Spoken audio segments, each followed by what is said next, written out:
The woman fell to the ground, clutching her ankle in pain. It had crunched badly as she'd fallen, and now as she looked down at it, she could see that it was bent totally out of shape.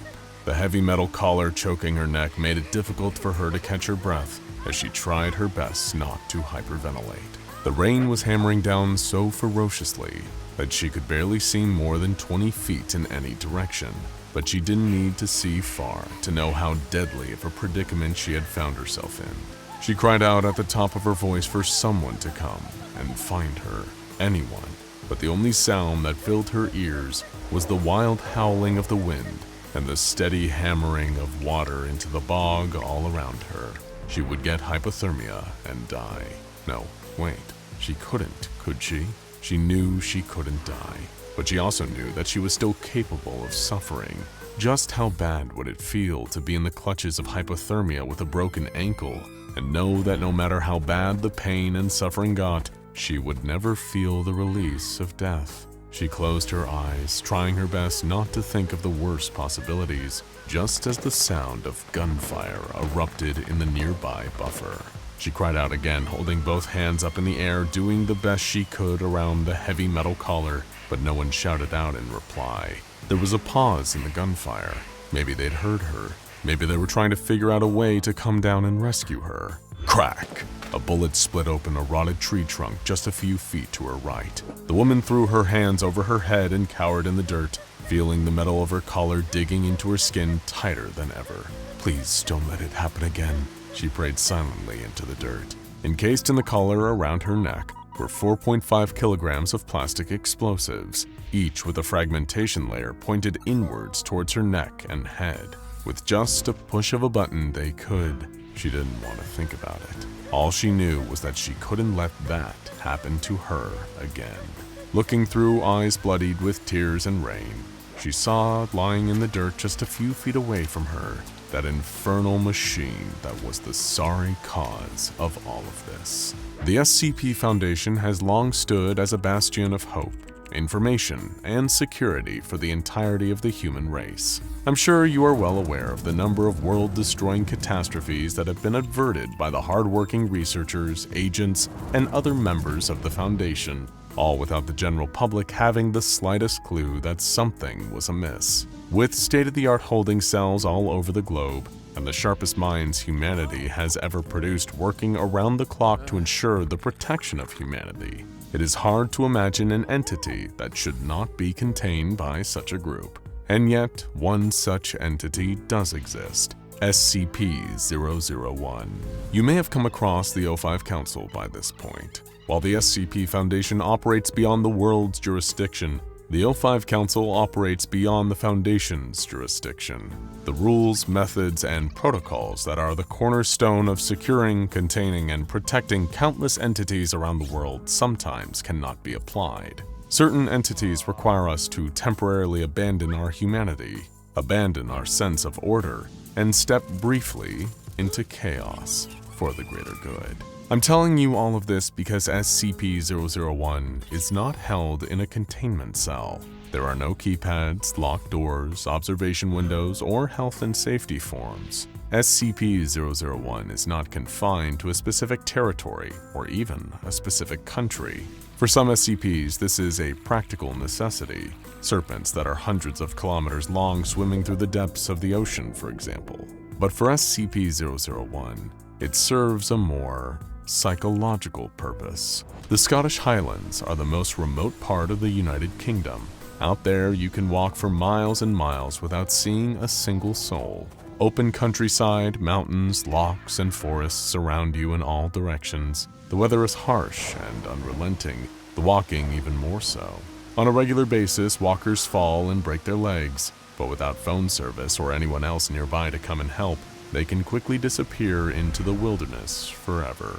The peat bogs of Scotland used to see human sacrifices in early settlements. Afraid of the ghosts and spirits that haunted the bogs, people would throw their family members into the deepest parts and watch them drown, hoping that whatever was lurking beneath wouldn't come and find them. So as the group of soldiers crested the top of the mountain and looked down beneath them to the eerie peat bogs obscured by mist and constant rainfall, you would forgive a shiver running up their spines. But of course, it didn't. That was because this group of soldiers were quite unlike any others that humanity has ever produced. All were nameless. None of them existed on any government databases, on any Foundation databases, or even on the databases of the O5 Council itself. Their individual backgrounds, nationalities, and families were totally unknown to everyone other than themselves. Some had been tortured for years, others had been the torturers. The thing that united them, however, was their inhuman ruthlessness. A squad of 8 soldiers utterly devoid of any sense of empathy.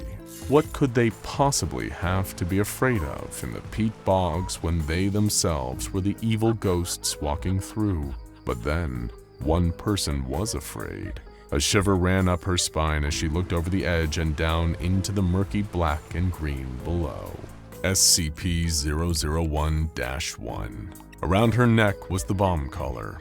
Each of the 8 soldiers surrounding her had a button mounted on a watch on the back of their wrists. At any moment, any one of them could hit the button, and all 4.5 kilograms of plastic explosives would go off, sending her on an express trip to oblivion.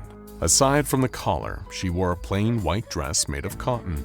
It was muddy and torn apart at the hem from days of walking through the Scottish wilderness. When she had first arrived, she had begged those around her to supply her with some warm clothes, something practical that would keep her comfortable and stave off any illness. Her requests, however, had not been acknowledged. Clutching in her trembling, outstretched hands was the machine, SCP-001-A. From its external appearance, you would think it was nothing more than a wooden box, a perfect cuboid made from glossy dark wood. There were no symbols, no seams, no latches, nothing to indicate any method of operation. When the woman and the machine had first been delivered into the hands of the O5 Council, the researchers had spent weeks and millions of dollars trying to activate the machine.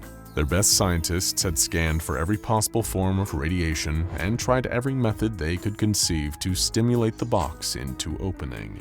The ultimate failed attempt involved traveling to North Korea, where they negotiated placing the box 20 centimeters beneath a small nuclear warhead in return for granting the dictatorship key information on how to construct such a weapon. As we have established, the O5 Council operates beyond any kind of jurisdiction.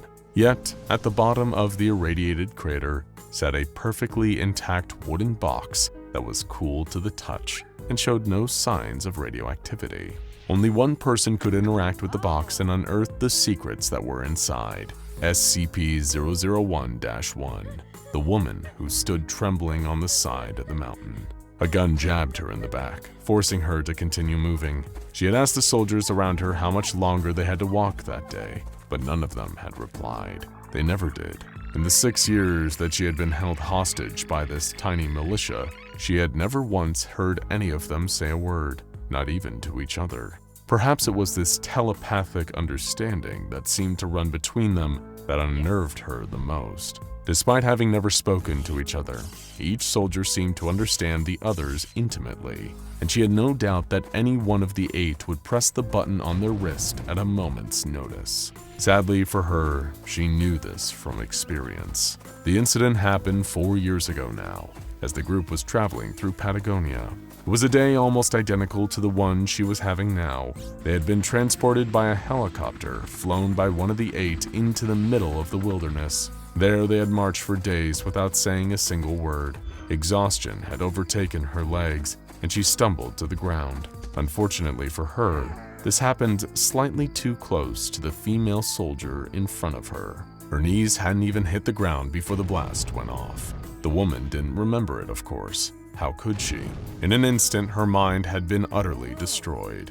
What she did remember was the next 18 months as her body slowly healed itself, one brain cell at a time. It wasn't so much like waking up from a nightmare. It was more constructing a nightmare slowly, alongside your consciousness as neuron by neuron your brain reformed itself, each individual cell screaming in terror at what had happened to it. They had her marching again before she was fit to move. Her motor controls had been all over the place. She had fallen over regularly, and the terror of having one of the soldiers push the button again engulfed her with every movement. And yet perhaps the most incredible thing about SCP-001-1 was the fact that if you had asked her if she should have been held in this kind of containment, she would immediately have agreed without batting an eye. The only person capable of opening the box, she recognized how dangerous her existence was. Only she had seen into the mysteries of the box, only she had seen the horrors laid inside of it, and so only she could fully understand the gravity of their situation. They kept her on the move in order to keep the world safe. Had she been held in a containment cell, she would have posed too great of a risk. Out here in the wilderness, the entire planet was her containment cell, hidden in the middle of humanity's biggest haystack. No one, not even the O5 Council's Central Command, knew her location. The only people who were aware of it at any given time were herself and the 8 soldiers surrounding her with guns drawn. So you can imagine her horror when, out of the sheets of rain, appeared the figure of a person carrying a rifle. The gunfire broke out before SCP-001-1 even had a chance to hit the ground. Bullets whizzed through her hair and cracked open the rocks all around her. The 8 soldiers surrounding her dived for cover as the figure in the rain slumped to the ground lifeless. One of the soldiers grabbed the woman by her explosive collar and threw her behind a rock. Clasping her hands over her ears, she closed her eyes and waited for the fight to be over. No one was shooting, until a second figure emerged from the rain waving their arms wildly. Gunfire again. She wasn't quite sure what had happened, but all of a sudden, the woman was falling down the cliff. She'd just been trying to shift her position to get deeper into cover, but she clearly hadn't noticed just how close to the edge she was. Down and down and down she fell until, with a crack in her ankle, she landed in the peat bog. Gunfire cracked on the mountain above her, but the only thought that filled the woman's mind was the terror that at any moment the explosive collar around her neck would be detonated as one of the soldiers above her realized that she was missing. Seconds passed as the fear mounted in her chest. With each passing moment, the anxiety grew more and more crippling. She had to know. She had to prepare herself if it was about to happen. She had to use the machine and look into the future. Dragging herself forward through the muck, the woman snatched at the wooden box. It came alive at her touch. Different pieces shifted and opened beneath her fingers like some kind of elaborate puzzle. No one had taught her how to use this thing. It just happened. Her fingers would just dance across its surfaces, pushing and pulling, opening and closing, twisting and turning, and locking into place until all of a sudden, there it was. The box was wide open in front of her. Taking a deep breath and allowing the rain to fall on her head for another brief moment, the woman leaned forward and stepped into the box. On the trail above her, the gunfire stopped. Without a word of communication, the soldiers had deftly flanked the group of people who had approached them. In less than a minute, they neutralized each individual that came their way. In unison, the group of them walked up to the bodies, turning them over to examine their faces. They were nobodies. Just a group of hikers lost in the rain. What had looked like a gun turned out to be nothing more than a walking pole. 5 of them in total, none of them older than 24. Without words, the soldiers picked up the bodies and threw them over their shoulders as they scrambled their way down the cliffs to the woman in the machine beneath them. Once they reached the bottom of the slope, they discarded the 5 bodies carelessly into the bog.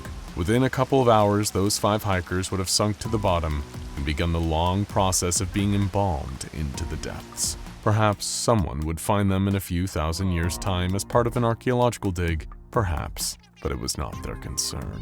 The 8 soldiers surrounded the woman, guns drawn, and stared at her coldly. "I used the machine," she told them. "I used it without your permission. I don't know what the rules are. I don't know if we even have any rules here, but I thought you should know." The soldiers continued to look at her in silence. The box was closed now, sitting back on her lap as it always was. I try to see my future. Anytime I've used the box before, I've looked at the lives of others. I've seen economic crashes, climate disasters, genocides, wars, love and life and death. I've done so at the hands of the O5 Council, as they've told me, given them the information and prevented the destruction of the world. Never once have I looked at my own future. The soldiers lifted her to her feet and tried to march her onwards, not listening to a word she was saying. Her broken ankle buckled and screamed beneath her. She had to hop to keep up with them. What other choice did she have? They would push the button if she didn't. She didn't know why she kept talking, but she did. For the first time, the machine lied to me.